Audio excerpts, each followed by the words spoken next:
कोई assembly dissolve तौब नत्रगा गवर्नमेंट लेहनबा अमित शाह की खुद लेगदौरी कुकी की एमएलए तरा अमदी मखोगी सीएसओ गुवाहाटी दा अमित शाह ना कौख्रे हाइदना कोई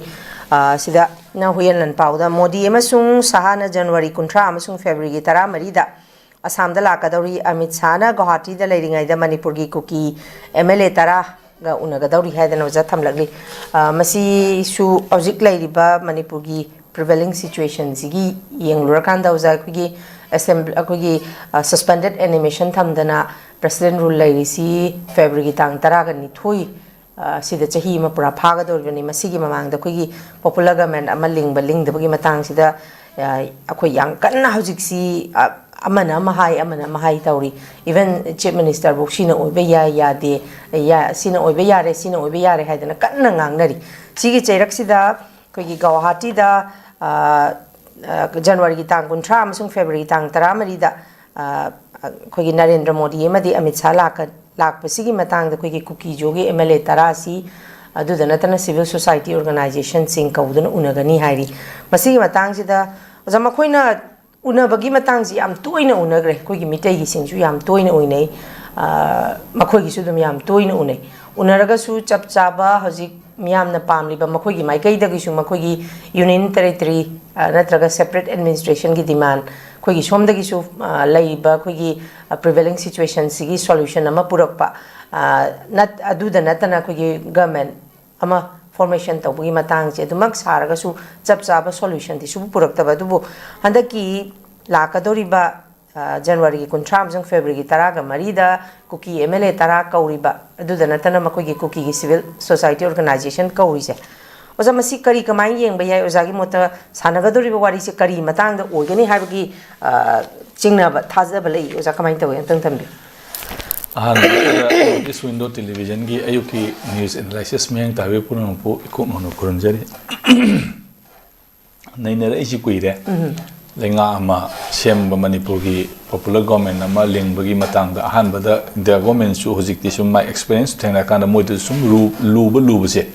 सुम हेंजल गदरा हाइना इगी चिंगनाबा मले मरमदी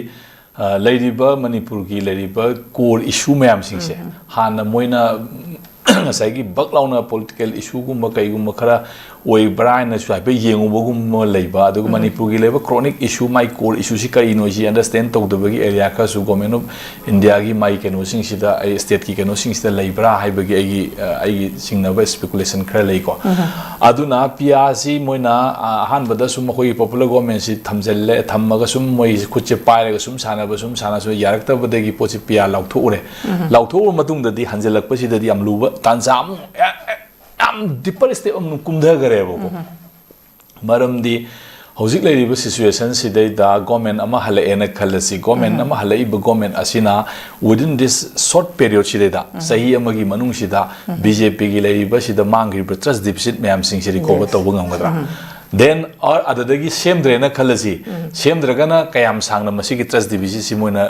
halakpa ngamdori haiba sigi issue ama moida masigi ama leramgadra haina khalle ai mota ko ai wakhalon da haitare ai miyeng da sigi pochina maram warkana moi government sem basi amna haidi paktai thado busu yada ba adagi daita lokshat basu yam pharak taba pot ama leiba pot ama sigi manipur gi leiba pot sidai da adada ain thamning ba khakting di hojik leiba mla ayam basi bjp gi mla party ama khakte MLA ne haitare ko ama party re yaudaba duna tongana thamura kanda party gi MLA sing sidi party gi magi high command gi natraga union of command gi magi instruction da kaido bugi da makta bharat pumbari chalan mangam ga manipur da chalan mangam da bunu haibase masima ai heart gi haitare ko masima ai moida ai wafam sima thamningi adu itargadi makoina Leriba central government na Manipur da magi leriba magi koi hojik leriba Manipur da thoi issue se masi yamna koi gi micro level da yeng pakan da di leriba posi akoina yeng pakan si da Manipur da di hana leriba si political gi magi sarkar paiba government gi formation da yawning ba singi contradiction ama haidi Congress ki BJP ki or ani lady ba system si moigi state crafta aduga moigi leiba kano da magi koigi sarkar si moina pining bagi madugi contradiction ama then adugi onatina bada direct India confront tauna ba Manipur India se always confront tauni and leiba contradiction ama ani sigi leiba contradiction se haiba si da fusion toraga pusalakpa si da hozik leiba stage si kari no haiba si moida su confused over area khaleram gane ko hozik sarkar ama se mena khalasi natraga popular government ama layan khalasi Manipur gi leiba contradiction singi loiradra yes yes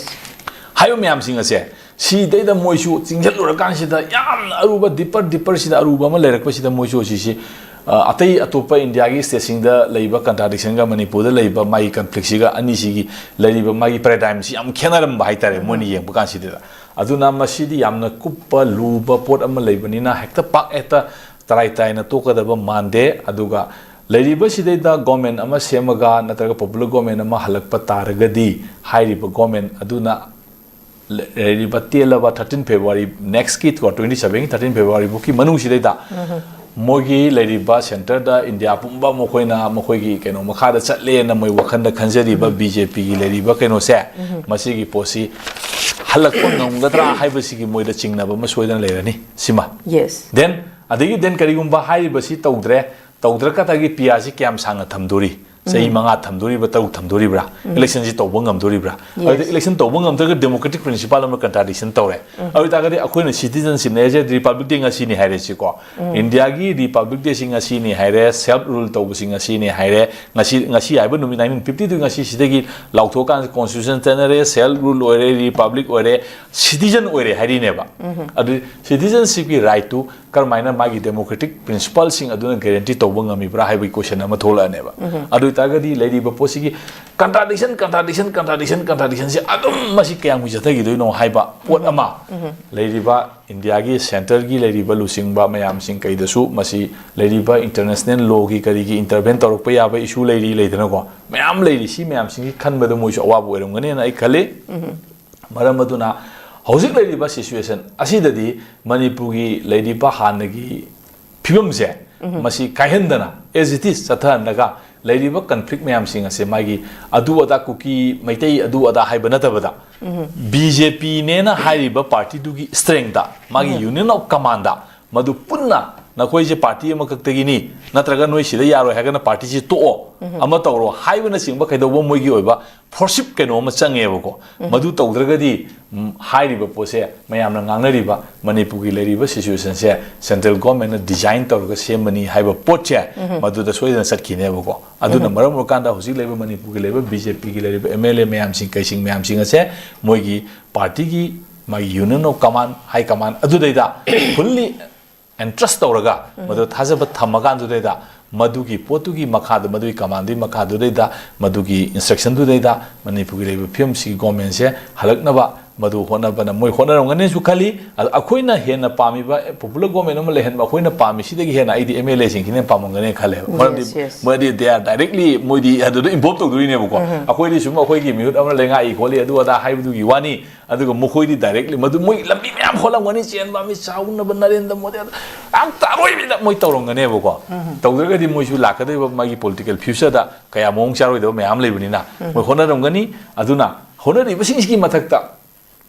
aina sigi akoi gi ngasi gi discussion akoi nainari ba sigi khutang da ina thamjening badi lady ba party mayam majority su leiraba amasu leiraba nina lady ba se kuki meite yena khaidok tabida yes ko political party amagi umbrella amagi makhada na koi mayam sing asi loina tobuni aduna anything solution se akoi